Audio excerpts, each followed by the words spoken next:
Okay, for our last speaker on the domestic side, we will be back and forth on domestic and foreign policy issues, I'm sure, all afternoon. But the next speaker is Joshua Walker, who is a fellow at the Transatlantic Academy. We did hope to have some very outspoken critics of the AKP government in Washington, outspoken critics of the AKP who are in Washington, but we unfortunately were not able to get some of the people we had hoped for. But Joshua, I have great confidence in. He knows Turkey well, and I've asked him to represent as well as possible a picture of the opposition's case against the present government. Joshua. Thank you, Graham. I should start out by saying this is an impossible task in terms of trying to tie together all the different arguments that I've heard and represent as honestly as I can. Those that know me will find this very ironic, given that I tend to write in very optimistic terms about Turkey. That optimism doesn't come from a particular bias, but comes from a personal conviction of kind of as a scholar and as somebody who's been a friend of Turkey, of looking at the general direction. But I also understand that living in Turkey and sitting in Turkey, it seems like the world is going to end every day when you read the headlines, whereas sitting in Washington, we very rarely read about Turkey. So let me put that at the outset. The question that I was asked to tackle was, how has the nature of the Turkish political order changed in the last decade? Now, as a political scientist, I tend to focus on institutions. And when I look at the institutions of change in Turkey, I think it's fair to say that there's been a major change. Some have called it a sea change. And that goes kind of from a historically central elite that has always been in control of kind of the Turkish state and controlling it. Now, Turkey is referred to as a democracy, and it certainly is the most democratic of the Muslim world, or whatever term you'd like to use, Muslim majority nation, etc. But it's clear that Turkey is not a full and complete democracy yet. And the reason I would put that there is because there's always been non-democratic elements within Turkey that have had a disproportionate influence. From the very beginning of the Republic of Turkey, given the neighborhood it lived in, it was always in a position in which the military was called upon to be the guardian, not only of Turkish national interests, which I think in a lot of ways every military is in charge of national interests, but it was also in some ways the guardian of Turkey's identity and its secular character. And to this day, the military continues to hold on to this role. So the major change that we see in, I think, the political order is in terms of civil-military relations. I'm going to try to build on a lot of what Omer and Orhan have put out for us. But, you know, Omer was talking about this idea of the military being the last bastion in some ways between these two stylistic forces. To really reduce it simplistically, you have the secular forces versus the Islamist forces. Now, anybody who studies Turkey cringes when you hear those terms because it kind of makes you think there are these two monolithic groups that go at each other. And that's just not the case. You need to explain what type of Islamist, what type of conservative Muslim, what type of viewpoints, what type of worldviews are we talking about over here, and what type of Kemalist. In some ways, I think the term Kemalist, whether or not the ideology is dead is another story. But the idea of talking about Kemalist seems to have come to an end, given the fact that we don't really know what that means anymore. Everybody claims the banner of Ataturk. The AKP continually uses Ataturk and says if Ataturk was still alive, he would be an AKP member, which makes the CHP, which is the Ataturk founded, go even crazier. For those of you who don't understand the Turkish political structure, you're not alone. Many of us who study it cannot keep up with the changes that happen over time. There's about 23 major parties that are there. Out of that, there are 3 major parties represented in the Turkish parliament today, the Turkish Grand National Assembly. There were 4, but the Kurdish party was closed recently.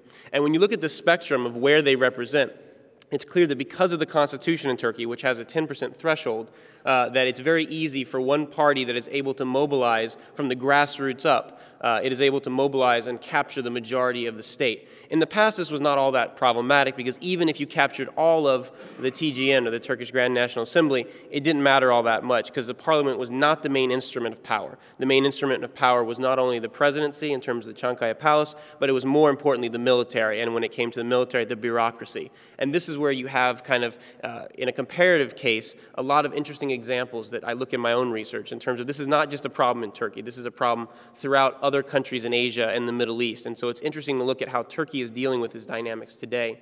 But in terms of the Turkish case today, the AKP is unrivaled within the Turkish parliament. And what's fascinating about the way that the AKP has gone about consolidating its power is it's focused on the parliament as being the voice of the sovereignty of the Turkish people. And many of their strongest critics say that's never been the way that the Turkish parliament was set up. That's never been the way that the Turkish state should have been set up. Therefore, this is a real kind of change in the system. And so the political order is really the crux of the issue here.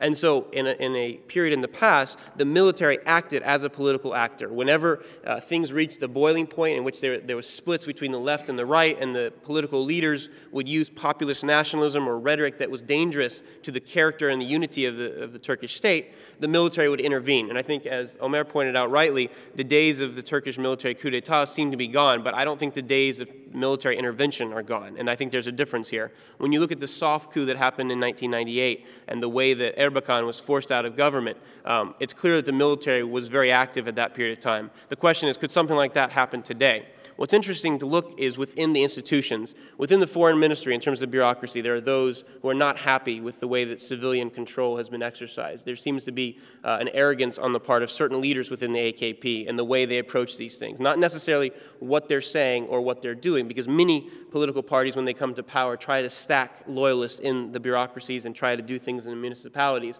But the way in which the AKP has gone about it has seemed to really tick off a lot of its domestic opposition. And I'd point out at this point, the military in a lot of ways was always able to play the kind of honest broker role because of its historic role.